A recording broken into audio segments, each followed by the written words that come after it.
Hello বন্ধুরা, কুসুমের রান্নাঘরে সবাইকে স্বাগত। আজ আমি আপনাদের সঙ্গে শেয়ার করব কলকাতা ফেমাস বিফ চাপের রেসিপি। এর টেস্ট হবে অসাধারণ।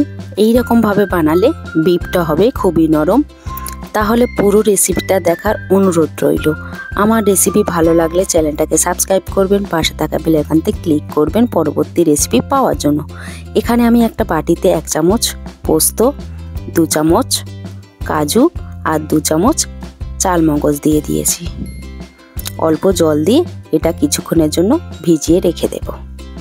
মিক্সিং বলে একটা জয়িত্রী, 2টো দারচিনি আর 3টে এলাচ আর অল্প একটু জায়ফল, 2টো মিডিয়াম সাইজের পেঁয়াজ 4 টুকরো করে কেটে নিয়েছি দিয়ে দেব। 3টে কাঁচা লঙ্কা দিয়ে দেব। ভিজিয়ে রাখা পোস্ত দিয়ে এটাকে পেস্ট বানিয়ে নেব। এখানে আমি 1 কিলো মাংস এরকম পাতলা করে কেটে নিয়েছি। মাংস এরকম পাতলা করে বড় সাইজ করে কাটতে হবে।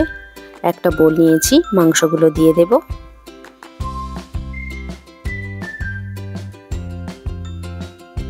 যে আমি পেস্টটা বানিয়ে নিয়েছিলাম ওটা দিয়ে দেব। 3 চামচের মতো টক দই, 1 চামচ রসুন বাটা, 1 চামচ আদা বাটা, 1 চামচ বিরিয়ানির মশলা, 1/2 চামচ ধনের গুঁড়ো, 1/2 চামচ জিরে গুঁড়ো,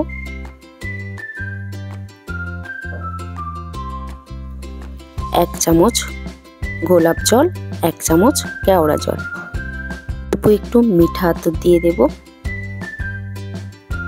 1 চামচ দিয়ে দেব কাশ্মীরি লঙ্কার গুঁড়ো,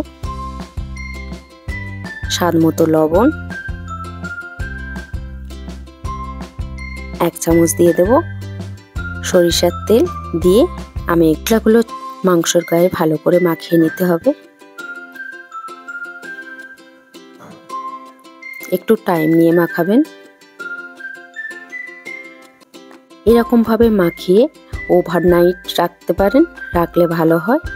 আমি এটা 2 থেকে 3 ঘন্টার জন্য রাখবো ঢাকনা বন্ধ করে। 3 ঘন্টা পরে আমি একটা কড়া গরম করে নিয়েছি, দিয়ে দেব অল্প সাদা তেল আর 1 চামচ ঘি। ঘিটা গলে গেলে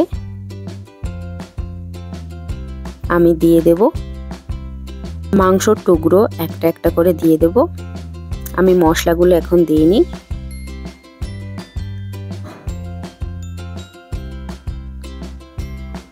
এরকম ভাবে একটু আমি উল্টে দেব। এগুলো উল্টানো হয়ে গেলে বাকি যে মাংস আর মশলা ছিল সেটাকে দিয়ে দেব। এটাকে আমি দিয়ে দিয়েছি। আমি গ্যাসের ফ্লেমটা মিডিয়ামে রেখেছি। দেখুন কালারটা কত সুন্দর চেঞ্জ হয়ে গেছে। ঢাকনাটা বন্ধ করে আমি কিছুক্ষণের জন্য হতে দেব। আবার ঢাকনাটা খুলে আমি এগুলোকে নেড়ে দেব, নাহলে নিচে মশলাগুলো বসে যেতে পারে। চাপটা বানাতে আমার 20 থেকে 25 মিনিট টাইম লেগেছে। দেখুন আবার ঢাকনাটা খুলে একটু নেড়ে দিচ্ছি। আমি গ্যাসের ফ্লেমটা কিন্তু একদম মিডিয়াম টু লো ফ্লেমে রেখেছি। এটা আমার রেডি হয়ে গেছে। ঢাকনাটা বন্ধ করে আমি গরম গরম সার্ভ করে নেব। এরকম ভাবে আপনারাও বাড়িতে বানিয়ে নেবেন। রুটি, পরোটা, নান, ভাত দিয়েও খেতে ভালো লাগে। দেখুন দেখতে কতটা সুন্দর হয়েছে এবং কতটা সফট হয়েছে। দেখুন আমার রেসিপিটা ভালো লাগলে লাইক, কমেন্ট, শেয়ার করবেন। আমার চ্যানেলে নতুন বন্ধু হয়ে থাকলে চ্যানেলটাকে সাবস্ক্রাইব করবার অনুরোধ রইল। ধন্যবাদ।